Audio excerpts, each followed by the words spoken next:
میٹھے بول میں جادو ہے، ڈیل کارنیگی۔ انگلش میں اس کتاب کا نام ہے how to win friends and influence people. اس کتاب کی مقبولیت کی وجہ یہ ہے کہ یہ کتاب کامیابی و کامرانی کے راز اور تجربات افشاں کرتی ہے۔ کارنیگی ایک ماہر نفسیات بھی تھا۔ اس نے مایوسیوں اور محرومیوں کی دلدل میں دھسے ہوئے لوگوں کو کامیاب زندگی کی شاہراہ پہ ڈال دیا۔ ڈیل کارنیگی اس قدر یقین رکھتا تھا کہ بڑی سی بڑی جنگ جیتنے کے لیے وہ پسپائی جیسے الفاظ سے ناآشنا ہے۔ ہم زندگی کی جنگ میں ہارے ضرور ہیں، لیکن کسی محاذ پر پسپا نہیں ہوئے۔ ڈیل کارنیگی کا دعویٰ ہے کہ ہر فرد تقریر کر سکتا ہے، شرط یہ ہے کہ وہ دیوانہ نہ ہو۔ ہارورڈ یونیورسٹی کے پروفیسر ولیم جیمز کہا کرتے تھے کہ اوسط آدمی اپنے دماغ کی صلاحیتوں کے صرف 10% حصے کو کارفرمائی کا موقع دیتا ہے۔ یہ کتاب ایسے نہیں لکھی گئی جیسے عام کتابیں لکھی جاتی ہیں۔ یہ اس طرح مرتب ہوئی جیسے کہ بچہ نشو و نما پاتا ہے۔ یہ کتاب انسانی تجربے گاہ سے پیدا ہوئی اور پھیلی پھولی۔ ہارورڈ کے مشہور پروفیسر ولیم جیمز نے کہا تھا، جو کچھ ہمیں بن جانا چاہیے وہ کچھ بننے کے لیے ہم پوری طرح بیدار نہیں ہیں۔ ہم اپنے جسمانی اور دماغ کا بہت ہی چھوٹا سا حصہ استعمال کرتے ہیں۔ اگر شہد حاصل کرنا مقصود ہو تو مکھیوں سے بیر نہ لیں۔ مین میسج یہ ہے کہ نکتہ چینی سے بچیں، لوگوں کو پر تنقید نہ کریں۔ تاریخ کے ہزاروں صفحات فضول نکتہ چینی کے قصوں سے بھرے پڑے ہیں۔ انسانی فطرت کچھ اس قسم کی واقع ہوئی ہے۔ اپنی غلطی کو پکڑنے کے بجائے دوسروں پہ الزام دیتے ہیں ہم لوگ۔ ابراہم لنکن نے کبھی کسی کو توہین آمیز خط نہ لکھا، نہ کبھی کسی کا مذاق اڑایا اور نہ ہی کسی شخص پہ نکتہ چینی کی۔ لنکن نے سیکھا تھا کہ سخت تنقید کا نتیجہ بالآخر کچھ نہیں نکلتا۔ کیا آپ کسی شخص کو پلٹنا چاہتے ہیں یا اس کی عادات کو چھڑوانا چاہتے ہیں یا اس کی اصلاح کرانا چاہتے ہیں؟ ایسا ہے تو بڑی اچھی بات ہے، میں بھی اس کے حق میں ہوں، لیکن اس کا تجربہ اپنی ذات سے کیوں نہ شروع کریں؟ کنفیوشس کہتے ہیں کہ جب تمہاری اپنی دہلیز غلیظ ہے تو اپنے ہمسائے کے متعلق یہ شکایت نہ کرو۔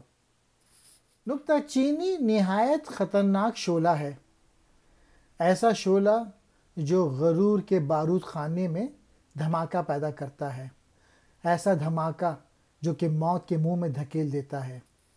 ہر بیوقوف آدمی نکتہ چینی، مذمت اور شکایت کرنے کا اہل ہے، اور بہت سے بیوقوف ایسا ہی کرتے ہیں، لیکن جو سمجھدار لوگ ہوتے ہیں وہ عفو و درگزر سے کام لیتے ہیں۔ بڑا آدمی چھوٹوں سے برتاؤ کرتے وقت بھی اپنی بڑائی کا اظہار کرتا ہے۔ لوگوں کی مذمت کرنے سے پہلے، ان کو تنقید کرنے سے پہلے انہیں سمجھنے کی کوشش کرنی چاہیے کہ وہ جو کچھ کرتے ہیں کیوں کرتے ہیں۔ یہ بات نکتہ چینی کی بنسبت زیادہ مفید اور خوشگوار ہے، اور اس سے ہمدردی، بردباری اور شفقت پیدا ہوتی ہے۔ ڈاکٹر جانسن نے کہا تھا، جب تک انسان موت کی منزل تک نہیں پہنچ جاتا، خدا خود بھی اس کے اعمال کا محاسبہ نہیں کرتا۔ اس لیے آپ اور میں ایسا کیوں کریں؟ کامیاب تعلقات کا راز اعظم۔ دنیا میں ہر کسی سے اپنی مرضی کے مطابق کام لینے کا صرف ایک ہی طریقہ ہے، اور وہ یہ ہے کہ دوسرے شخص میں وہ کام کرنے کی خواہش پیدا کر دیں جو آپ اس سے لینا چاہتے ہیں۔ آپ کسی بچے سے ڈرا دھمکا کر اپنی مرضی سے کام لے سکتے ہیں۔ سگمنڈ فرائڈ کہتے تھے کہ ہمارے ہر فعل کے 2 وجہ ہوتی ہیں، جنسی خواہش اور بڑا بننے کی امنگ۔ انسانی فطرت کی سب سے بڑی خواہش اہم بننے کی امنگ ہے۔ اس جملے کو یاد رکھیے، اہم بننے کی امنگ۔ یہ بہت ضروری جملہ ہے اور اس کتاب میں اس کا ذکر بار بار آئے گا۔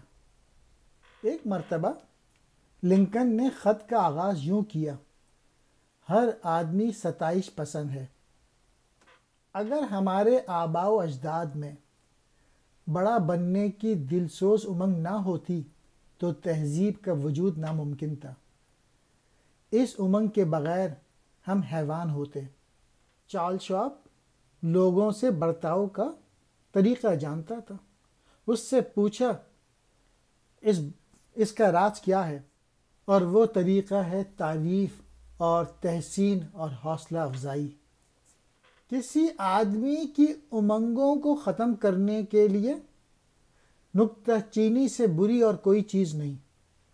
میں کبھی کسی پر نکتہ چینی نہیں کرتا۔ لوگوں میں کام کرنے کی تحریک پیدا کرنا میرا فرض ہے، لہٰذا میں عیب جوئی سے نفرت کرتا ہوں۔ اگر مجھے کوئی بات پسند آ جائے تو میں جی بھر کے داد دیتا ہوں اور دل کھول کر تعریف کرتا ہوں، اور سچی تعریف کرنی چاہیے لوگوں کی۔ خوشامد اور سچی تعریف میں کیا فرق ہے؟ جواب بہت آسان ہے۔ ایک پرخلوص اور ایک جھوٹی بات ہوتی ہے۔ جب میں کسی شخص کی بہتری اور عظمت پر اظہار مسرت کرتا ہوں تو وہ شخص میرا دوست بن جاتا ہے۔ بس اتنا کافی ہے کہ لوگوں کی خوبیوں پر جی بھر کے داد دیجیے اور جی کھول کر تعریف کیجیے، لوگ آپ کے الفاظ کو پسند کریں گے۔ وہ آپ کے ان لفظوں کو سال تک دہراتے رہیں گے۔ جو کوئی اس اصول پہ عمل کرے گا ساری دنیا اس کے ساتھ ہوگی، جو نہیں کر سکے گا اسے تنہا چھوڑ دیا جائے گا۔ میں گرمیوں کے موسم میں دریا میں مچھلیوں کا شکار کھیلنے جاتا ہوں۔ ذاتی طور پہ مجھے اسٹرابیری کا پھل بہت پسند ہے، لیکن میں جانتا ہوں کہ مچھلیوں کو کچھوے پسند ہیں۔ اس لیے جب میں مچھلی کے شکار کے لیے جاتا ہوں تو میں یہ نہیں سوچتا کہ میں کیا چاہتا ہوں، بلکہ یہ خیال کرتا ہوں کہ مچھلیاں کس چیز کو پسند کرتی ہیں۔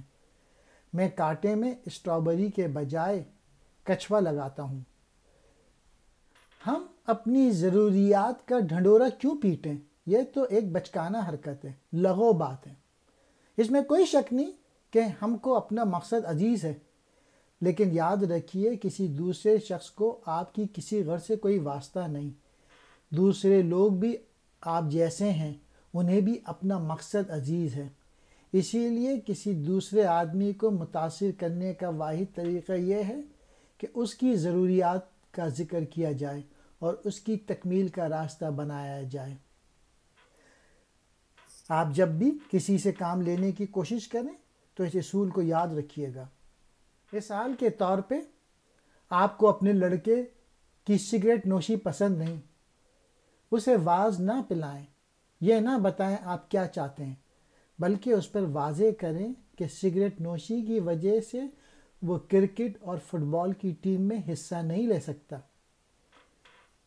جب وہ دوڑوں میں حصہ لے گا تو اس کا دم پھول جائے گا۔ تو بس یہی ہے کہ دوسرے آدمی کے نقطہ نظر کو سمجھنے کی کوشش کی جائے اور معاملات کو اس کے زاویہ نگاہ اور اپنے نقطہ نظر دونوں سے دیکھا جائے۔ بہت سے حضرات ایسے ہیں جو زندگی بھر اپنے مال کو گاہک کے نقطہ نظر کو سمجھے بغیر بیچنے کی کوشش کرتے ہیں۔ اس کتاب سے زیادہ فائدہ اٹھانے کے 9 طریقے ہیں۔ میری مسرت اور میری آمدنی کا بہت زیادہ انحصار لوگوں سے حسن سلوک کی مہارت پہ ہے۔ ہر چیپٹر کو، ہر باب کو جلدی اس کا مرکزی خیال سمجھنے کی خاطر نہ پڑھیے۔ آپ ایک دفعہ پڑھنے کے بعد دوبارہ اسے پڑھیے۔ اس کتاب کو صرف تفریح کے لیے مطالعہ نہ کریں۔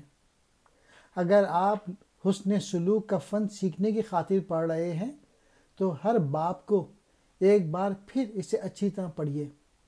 دوران بار بار ٹھہر کر غور کیجیے کہ آپ کیا پڑھ رہے ہیں.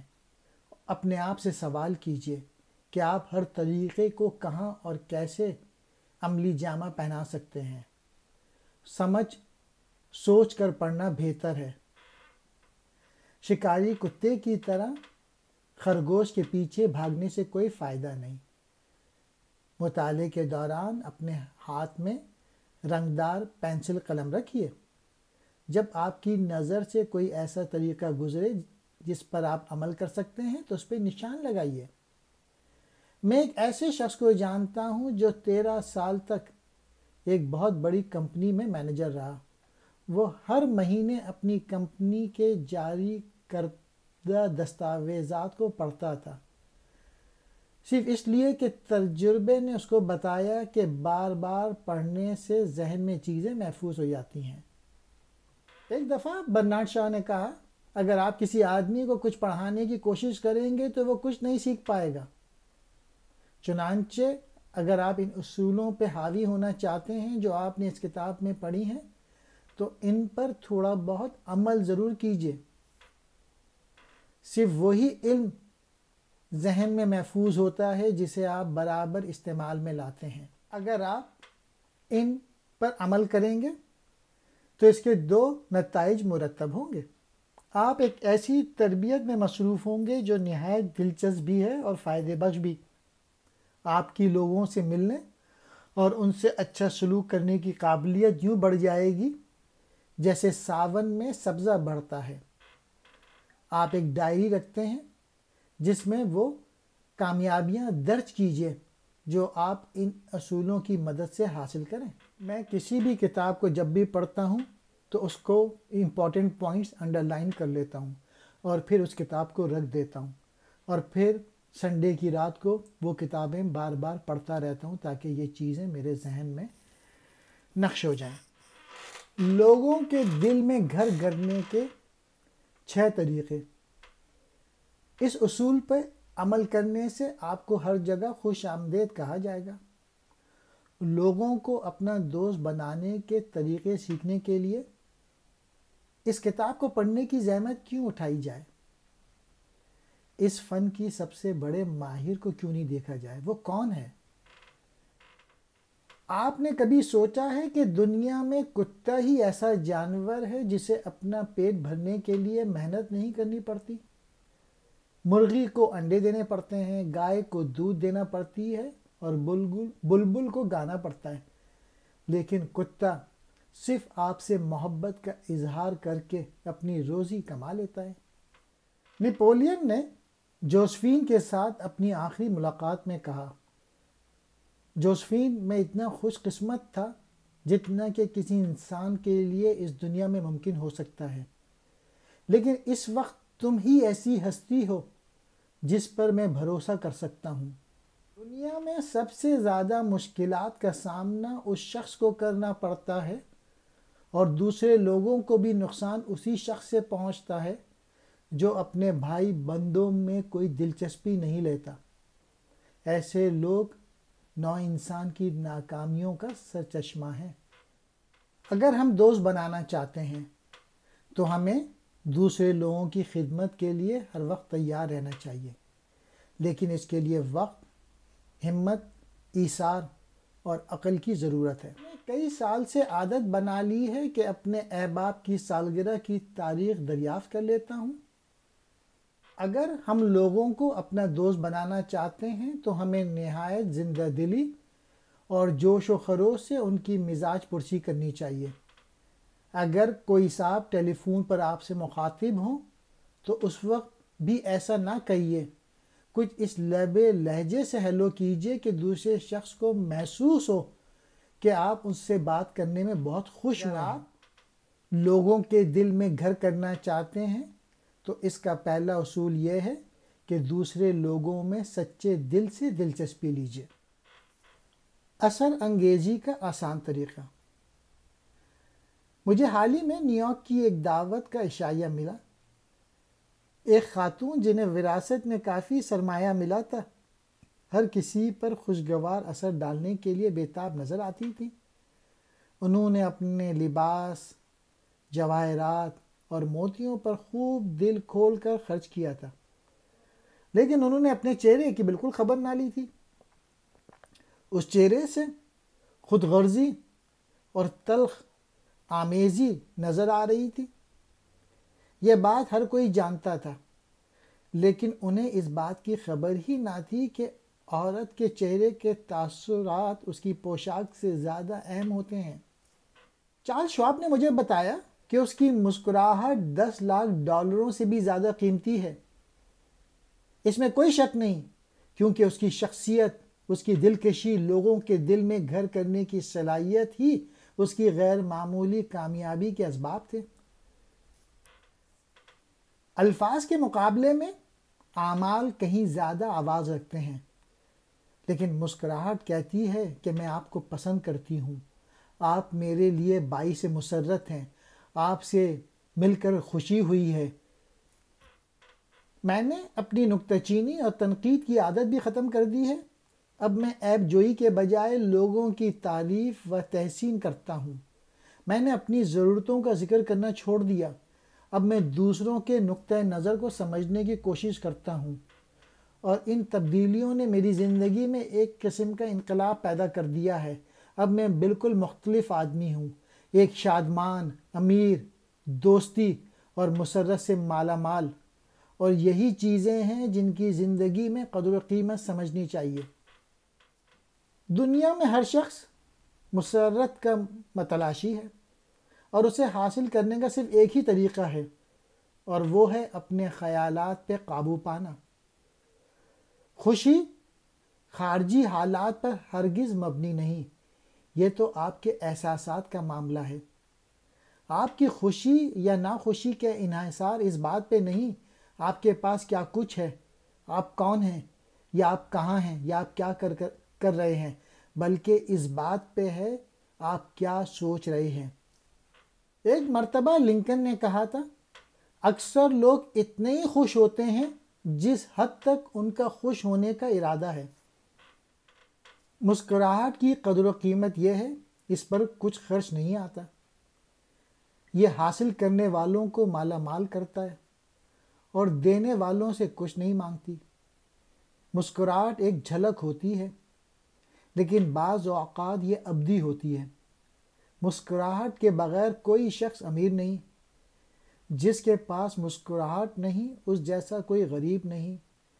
مسکراہٹ گھر میں مسرت و شادمانی لاتی ہے، کاروبار میں اعتماد پیدا کرتی ہے، اور دوستوں کی پہچان ہے۔ مسکراہٹ تھکے ماندے کے لیے آرام، بے دل کے لیے دل کی روشنی، مایوسیوں کے لیے سورج کی کرن، اور مصیبت کے لیے بہترین ساتھی ہے۔ مسکراہٹ کی ضرورت اسے سب سے زیادہ ہوتی ہے جس کے پاس دوسرے کو دینے کے لیے یہ نہ ہو۔ اگر آپ دوسروں کے دل میں گھر کرنا چاہتے ہیں تو اس کا دوسرا اصول یہ ہے، مسکرائیے۔ اگر آپ ایسا نہیں کریں گے تو آپ کو پریشانی کا سامنا کرنا پڑے گا۔ میں نے ایک دفعہ فارلے سے ملاقات کی اور اس سے اس کی کامیابی کا راز پوچھا۔ اس نے جھٹ کہا، سخت محنت۔ میں نے کہا، کیوں مذاق کرتے ہو، اصل بات بتاؤ۔ اس نے الٹا مجھ سے سوال کر دیا، تو آپ کے خیال میں میری کامیابی کا کیا راز ہو سکتا ہے؟ میں نے جواب دیا کہ آپ کم از کم 10,000 اشخاص کو ان کے اصل ناموں سے پکار سکتے ہیں۔ اس نے کہا، نہیں، آپ تھوڑی سی غلطی کر رہے ہیں۔ میں 50,000 انسانوں کو ان کے اصل ناموں سے پکار سکتا ہوں۔ یہ مبالغہ نہیں۔ روزویلٹ کے صدر بننے میں فارلے کی اس صلاحیت نے بہت مدد دی۔ چنانچہ اگر آپ چاہتے ہیں کہ آپ لوگوں کے دل میں گھر کر لیں تو اس کا تیسرا اصول یہ ہے، کسی آدمی کا نام اس کے لیے سب سے میٹھی اور اہم آواز ہے تو لوگوں کو ان کے نام سے پکاریے۔ کس طرح لوگ آپ کو فوراً پسند کرنے لگیں۔ میں نیویارک کے کسی ڈاک خانے میں ایک خط کی رجسٹری کرانے کے لیے انتظار کر رہا تھا۔ میں نے دیکھا کہ رجسٹری کلرک اپنے کام سے اکتا چکا تھا۔ میں نے اپنے دل سے پوچھا کہ اس کلرک کی میں کون سی ایسی بات ہے جس کی میں ایمانداری سے تعریف کر سکتا ہوں۔ اس سوال کا جواب بعض اوقات بڑی مشکل سے یاد آتا ہے، خاص طور پہ اس وقت جب کہ یہ سوال اجنبیوں سے متعلق ہو، لیکن میرے لیے یہ سوال اس وقت کچھ اتنا مشکل نہ تھا۔ مجھے فوراً ایک ایسی چیز نظر آ گئی جس کی میں نے جائز طور پہ تعریف کی۔ جب وہ میرا لفافہ تول رہا تھا تو میں نے بڑے جوش آمیز لہجے میں کہا، کاش میرے بال بھی آپ کے سے ہوتے۔ کلرک نے حیران ہو کے اوپر دیکھا، اس کا چہرہ مسکراہٹ سے چمک رہا تھا۔ ہاں، اب یہ بال ویسے کہاں رہے جیسے کبھی ہوا کرتے تھے۔ میں نے اسے یقین دلایا کہ ہو سکتا ہے کہ اس کے بالوں کی خوبصورتی قدرے کم ہو گئی ہو، لیکن اب بھی یہ بہت شاندار ہیں۔ وہ بہت خوش ہوا۔ ہم نے تھوڑے عرصے دلچسپ گفتگو کی اور آخری بات جو اس نے مجھ سے کہی یہ تھی، بہت سے لوگوں نے میرے بالوں کی تعریف کی ہے۔ میرا دعویٰ ہے کہ وہ نوجوان اس روز کھانا کھانے گیا ہوگا تو اس کے پاؤں زمین پہ نہ پڑتے ہوں گے۔ مجھے یقین ہے کہ اس نوجوان نے یہ بات رات کو اپنی بیوی سے ضرور کہی ہوگی۔ میرا دعویٰ ہے کہ اس نے اس روز آئینہ دیکھ کے کہا ہوگا، میرے بالوں بھرا سر کتنا خوبصورت ہے۔ ایک شخص نے مجھ سے پوچھا، آپ کو اس رجسٹری کلرک سے آخر کیا مطلب تھا؟ میں اس سے کیا حاصل کرنا چاہتا تھا؟ مجھے اس سے کیا کام تھا؟ مجھے اس سے کیا غرض تھی؟ اگر ہم اس قدر خود غرض ہیں کہ کسی کو ذرا بھی خوش نہ کر سکتے، دوسرے آدمی سے معاوضے کی تمنا رکھے بغیر اس کی حوصلہ افزائی نہیں کر سکتے، اگر ہماری روحیں اتنی ہی چھوٹی اور تنگ ہیں تو ہمیں ہمیشہ ناکامی کا منہ دیکھنا پڑے گا۔ ہاں، یاد آیا، میں اس نوجوان سے کچھ حاصل کرنا بھی چاہتا تھا۔ مجھے ایک بے بہا چیز کی ضرورت تھی اور وہ مجھے مل گئی۔ مجھے یہ احساس ملا کہ میں نے اس کی ایک طرح بے لوث خدمت کی ہے۔ مجھے یہ احساس ملا کہ میں نے اس کی اکتاہٹ بری زندگی میں مسرت کی ایک کرن داخل کر دی ہے، اور یہ ایسا احساس ہے جو ایسے واقعات کے گزر جانے کے بعد طویل مدت تک آپ کے تصور میں چمکتا اور آپ کے دل میں گنگناتا رہتا ہے۔ دوسرے شخص میں ہمیشہ اہمیت کا احساس پیدا کیجیے۔ ایمرسن کا قول یاد رکھیے، جس آدمی سے میں ملتا ہوں وہ کسی نہ کسی طرح مجھ سے افضل ہوتا ہے، اور اس طرح میں اس شخص کو سمجھنے کے قابل ہو جاتا ہوں۔ شادی سے پہلے عورت کی تعریف تو عام رجحان ہے، لیکن شادی کے بعد اس کی تعریف نہ صرف ایک ضرورت بلکہ ذاتی تحفظ بھی ہے۔ شادی میں سادگی اور صاف دلی کے لیے کوئی جگہ نہیں، یہ تو سیاسی اکھاڑا ہے۔ اگر آپ ہر روز عید اور ہر رات شبرات منانا چاہتے ہیں تو اپنی بیوی کے گھر بار سنبھالنے کے سلیقے کو مت ٹھکرائیے، اس کا اپنی والدہ کے انتظام سے مقابلہ نہ کیجیے، بلکہ اس کے برعکس اس کے سلیقے اور سگڑ آپے کی ہمیشہ تعریف کیجیے، اور اپنے آپ کو کھلے دل سے مبارکباد دیجیے کہ آپ کتنے خوش نصیب ہیں کہ آپ کو ایسی بیوی ملی ہے جو بیک وقت بہترین خوبیوں کا مجموعہ ہے۔